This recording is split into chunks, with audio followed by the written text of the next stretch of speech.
Good morning and welcome to Morning Movie News. Today I'm going to talk about The Amazing Spider-Man 2. A lot of you have been asking me for my thoughts on this film, particularly Jaden Prince, and also on Andrew Garfield's headline-making comments that perhaps MJ, after Shailene Woodley was cut, should be played by Michael B. Jordan, and Peter Parker should explore whether or not he's bisexual or just becomes flat-out gay.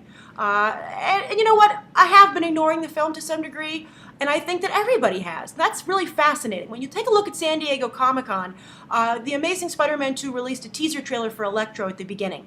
And for about 24 hours, the thing got a ton of views. Everyone was watching it. But then it dropped off the face of the earth when Warner Brothers announced Batman Superman for 2015, and then the very same day, Marvel announced Avengers Age of Ultron. So it was really a 1-2 punch that KO'd The Amazing Spider-Man 2 at San Diego Comic-Con. And it brings up a bigger question as to whether or not we might finally be reaching a oversaturation point with genre films. We've definitely reached it in the family market, which you've seen at the box office this summer, with really only Despicable Me 2 emerging unscathed from really an overcrowded marketplace. And some have even said that earlier this summer, that might be what have happened to White House Down, Man of Steel, and World War Z. I mean, White House Down is the only real flop there, and I think that both Man of Steel and World War Z will live to see another film. Definitely Man of Steel. It's going to be that Batman-Superman film.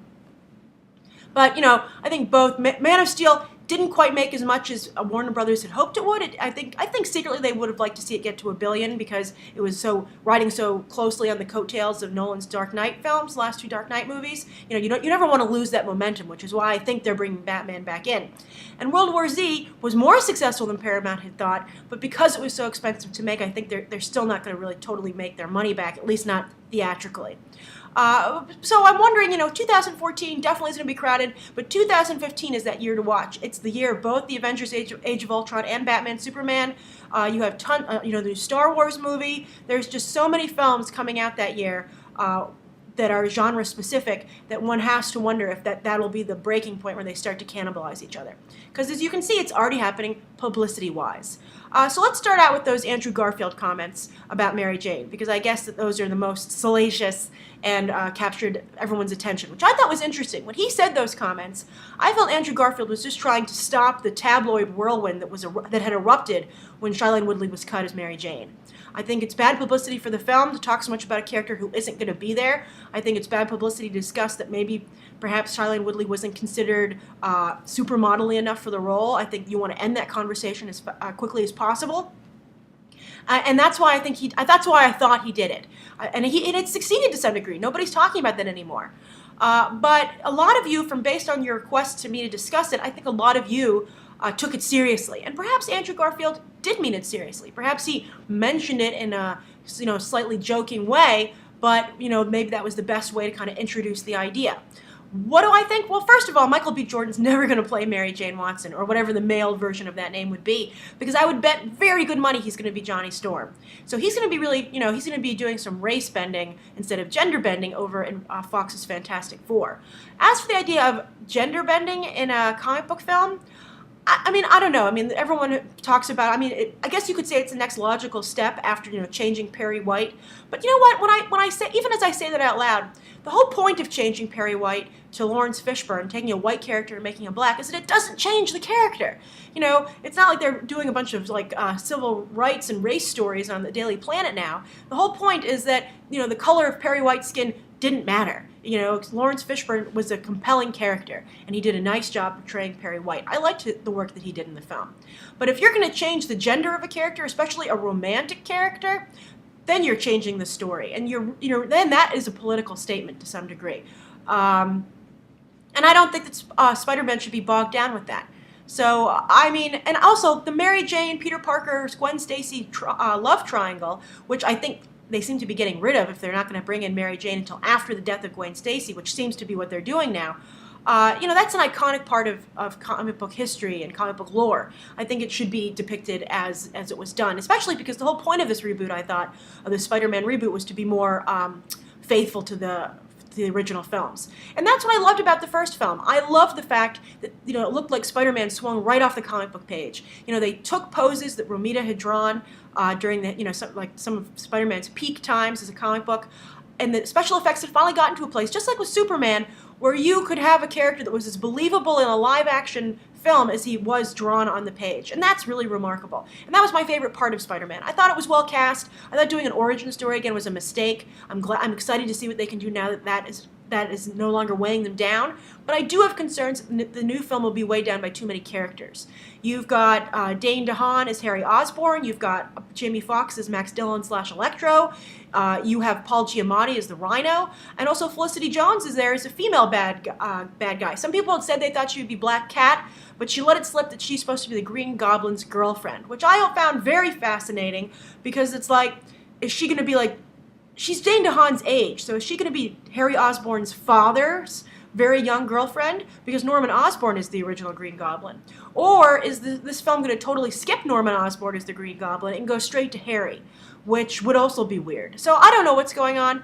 I think a little bit too many characters. I can see why they wanted to get rid of Mary Jane, but I think they maybe should have cut some more.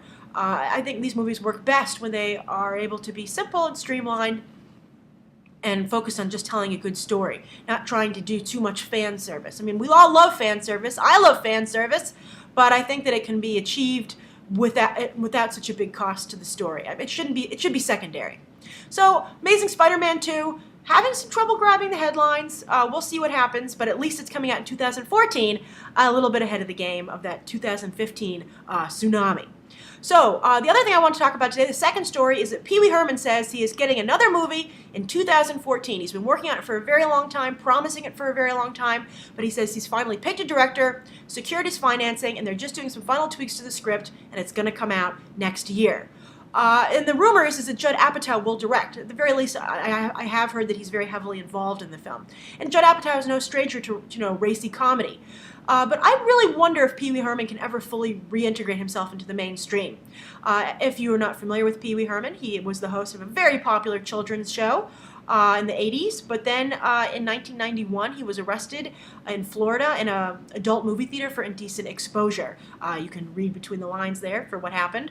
And then, his career really took a tumble because, obviously as a children's performer you just can't get caught there. And I know it's his personal life and he wasn't in character, but at the same time I think you have a responsibility when you take on that role business-wise in your public life. You have to, it's always like Britney Spears being like, I never signed on to be a role model. And it's like, well, that kind of is a given, Britney. It comes with the territory. So I feel that Pee Wee Herman, I think he has a very strong fan base. Almost, I would say, like, just like The Nightmare Before Christmas has a very strong fan base. The thing's never going to generate a huge amount of money, but, if the Hollywood is savvy, just like Disney is savvy with that property, and they put out just the right amount of product to capitalize on it, I think, Pee Wee Herman, if this is an inexpensive movie, it could make its money back. But I think that once you fall from that height in that way, I just don't think that Pee Wee Herman, a.k.a. Paul Reubens, can ever really get back into the mainstream. I think at best he can hope to kind of take on Crispin Glover status, which you might argue he already has, where he's very well known to cinephiles and genre fans, and that enables him to get supporting work and to pop up here and there, much to the delight of that small fan base. The third thing I want to talk about is another kind of controversy that's come out around the Lone Ranger. And you might have seen the headlines in the last few days, is that Armie Hammer and Johnny Depp are out in Europe promoting the film. And they're going around telling the European press that the reason the film did so poorly here at the box office is because the American critics had it out from it from the beginning and they torpedoed the film. To some degree, I think that is slightly true. The reviews for The Lone Ranger were really horrible. However, I don't know if you might have caught my review. I thought the film was good. It wasn't spectacular. I felt it was a little bloated. I felt that it sometimes did lose its way a little bit, but there were sequences in it that were just as good as Pirates.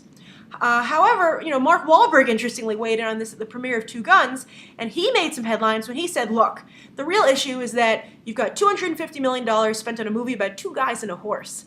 And I don't really know if it's good etiquette for Mark Wahlberg to be commenting on someone else's movie. He's certainly been in his own flops. But, I think he has a point. I think Disney, talk about a runaway train, I think Disney really let this film get away from them. They tried to bring the budget down. Bruckheimer and company agreed, only for it to go right back up while they were shooting it still.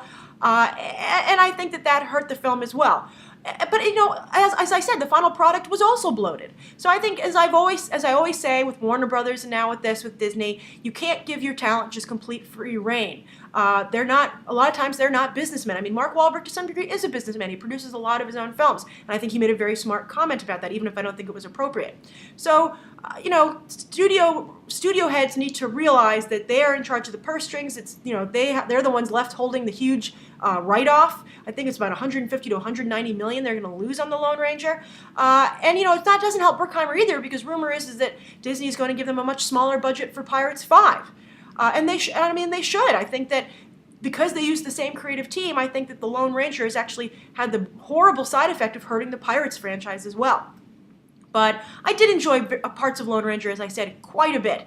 And I really liked it a lot. And I think, you know what, that's what I would say about this. If Johnny Depp and Armie Hammer want to talk about the way critics might have been a little unfair to the film, that's fine. But they also need to be fair about how they might have been a little bit irresponsible with maybe their salary requests and the spending and the budget for the film. I mean, you can't have a one-sided, honest conversation. I mean, that doesn't make any sense. So that's today's morning movie news. I hope you enjoyed it. Write down below anything you'd like to see covered tomorrow, as well as any questions you might have. Thanks for watching. Bye.